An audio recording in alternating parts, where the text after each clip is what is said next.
Hello বন্ধুরা, তোমরা সবাই কেমন আছো? আবারও চলে আসলাম আরেকটা নতুন ডিজাইনের পিঠের রেসিপি নিয়ে। আশা করি আজকের এই পিঠের ডিজাইনটা তোমাদের কাছে খুব ভালো লাগবে।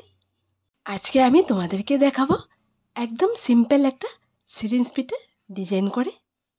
আজকের পিঠের ডিজাইনটা আতপ চাল দিয়ে করব। তোমরা চাইলে আটা, ময়দা, সুজি, সেদ্ধ চাল যে কোনো একটা দিয়ে করতে পারবে একদম সহজে।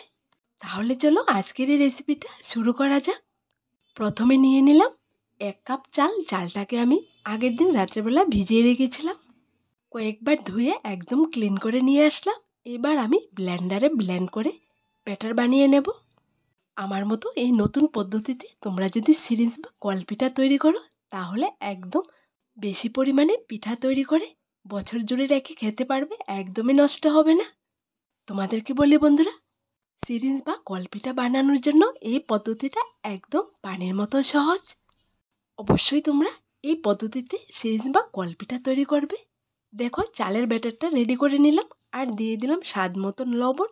লবণটা দেওয়ার পর ভালো করে মিক্সড করে নিলাম আর চুলোর মধ্যে বসিয়ে দিলাম। চুলোর আঁচটাকে একদম লোতে রেখে অনবরত নেড়ে ব্যাটারটাকে ডো বানিয়ে নেব পিঠে রেডি করার জন্য।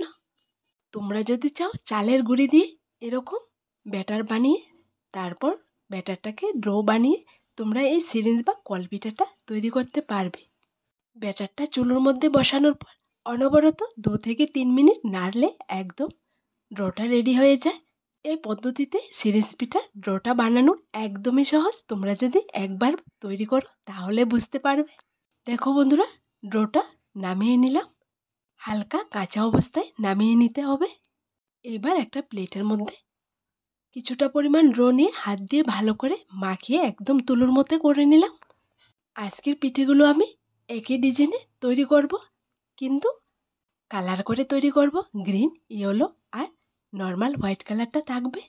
সামান্য পরিমাণ ডোয়ের মধ্যে আমি গ্রিন কালারটা অ্যাড করে হাত দিয়ে ভালো করে মিক্সড করে নিলাম। আমি এখানে আমার পছন্দ মতো কালার দিয়ে পিঠেগুলো রেডি করছি। তোমরা তোমাদের পছন্দ মতো কালার দিয়ে পিঠেগুলো রেডি করলে হবে। প্রথমে আমি হোয়াইট কালার ডো থেকে একটা পিঠে রেডি করে তোমাদেরকে দেখিয়ে দিচ্ছি। এখানে আমি আগে থেকে সাদা পেপারে একটা ডিজাইন করে রেখেছি।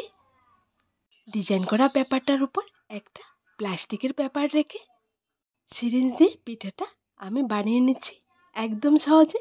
একবার দেখলে যে কেউ করে নিতে পারবে। প্রথমে মাঝখানে একটা রাউন্ড শেপ দেব। রাউন্ড শেপের মাঝখানটা একটু নেটের ডিজাইন করে নেব আর পিঠার সাইডের অংশটা ফুলের ডিজাইন করে নেব। তোমাদেরকে বলি বন্ধুরা, তোমাদের যদি আমার এই ডিজাইনটা ভালো লাগে তাহলে এরকম করে করবে। আর যদি তোমরা তোমাদের পছন্দ মতো ডিজাইন করতে চাও তাহলে আগে কলা পাতার উপর বা এরকম সাদা পেপারে এঁকে নেবে। এরপর দেখবে পিঠেটা তৈরি করলে খুবই সুন্দর হয়। এরকম করে ফুলের ডিজাইন এঁকে যদি তোমরা পিঠে তৈরি করতে চাও তাহলে দেখবে সুন্দর সুন্দর ডিজাইন এঁকে তোমরা সুন্দর সুন্দর পিঠে তৈরি করতে পারবে।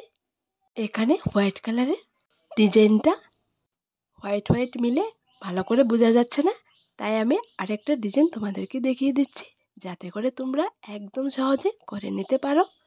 দেখো বন্ধুরা, এই পিঠের ডিজাইনটা করা হয়ে গেছে। দেখো, একদম সামনে থেকে তোমাদেরকে দেখিয়ে দিচ্ছি পিঠের ডিজাইনটা খুবই সুন্দর হয়েছে। এবার আরেকটা পিঠের ডিজাইন আমি করে তোমাদেরকে দেখিয়ে দিচ্ছি গ্রিন কালার দিয়ে, যাতে করে তোমরা একদম সহজে করে নিতে পারো।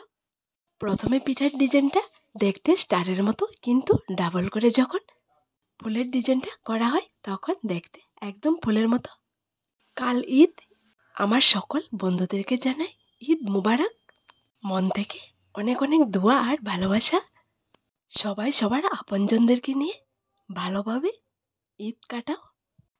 দেখো বন্ধুরা, এই পিঠের ডিজাইনটা আমি করে নিলাম। ঠিক একই রকম করে আমি গ্রিন, ইয়েলো আর হোয়াইট কালার দিয়ে সবগুলো পিঠে রেডি করব। বাকি পিঠার ডিজাইনগুলো আমি অফ ক্যামেরায় করব। দেখো বন্ধুরা, সবগুলো পিঠার ডিজাইন করা হয়ে গেছে। দেখো দেখতে কতটা সুন্দর লাগছে।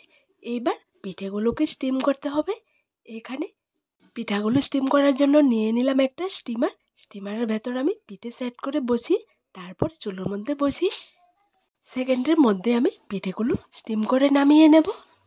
কারণ এই পিঠেগুলো স্টিম করতে একদমই সময় লাগে না, চোখের পলকে স্টিম হয়ে যায়। দেখো পিঠেগুলো হয়ে গেছে, এবার নামিয়ে নেব। ঠিক একই রকম করে আমি বাকি সবগুলো পিঠে স্টিমারের ভেতর দিয়ে স্টিম করে নামিয়ে নেব।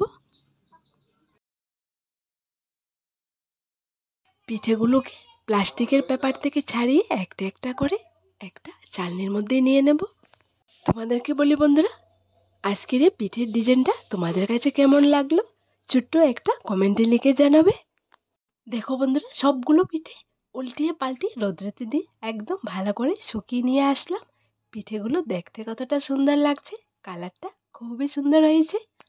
এইবার তেলের ওপর দিয়ে ভাজলে একদম ফুলকো ফুলকো হয়ে ফুলে উঠবে আর মুখে দিলে মিলে যাবে।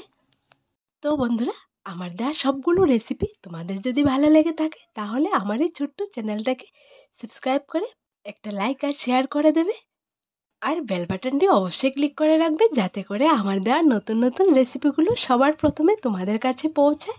আজ এখানে আবার দেখা হবে নতুন একটা রেসিপির সাথে। সবাই ভালো থেকো, সুস্থ থেকো।